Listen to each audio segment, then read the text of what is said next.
మీరు చూడండి, లోకంలో కొడుక్కి ఇష్టమైంది వండుతుంది అమ్మ, పెడుతుంది. వాడు మళ్ళీ మారడగలేదనుకోండి, ఏం తెగులు, ఇంత కష్టపడి ఉంటే ఎందుకు వేసుకోవు అందో. ఏనన్నా బాగులేదా, ఏమన్నా తేడాయా, ఇవాళ బాగా రాలేదా, ఏమన్నా తప్పు చేశానా, ఎంత బాధపడిపోతుందండి. ఏడు రెండో మాట వాడు వేసుకు తినలేదని, నువ్వు తినలేదే, ఏం తినొచ్చావా ఏమన్నా అని ముందు అందో.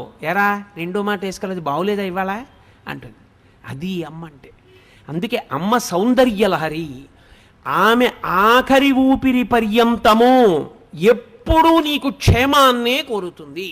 తల్లికి తండ్రికి ఉన్న చిన్న తేడా కారణం చేత తల్లికి పెద్ద స్థానం ఇచ్చారు. తండ్రి సమానుడు, నేను తక్కువ కాదని కానీ, తండ్రి పనికి మాలిన వాడని కానీ, తల్లితో సమానుడు కాదని కానీ నేను ఎక్కడా మాట్లాడటం లేదని మీరు గుర్తుపెట్టుకోవాల్సి ఉంటుంది. కానీ తల్లి తండ్రి కన్నా గొప్పది అన్న విషయం చెప్పడానికి నేను కించిత్ వెనకాడను, వేదమును నమ్మాను కాబట్టి.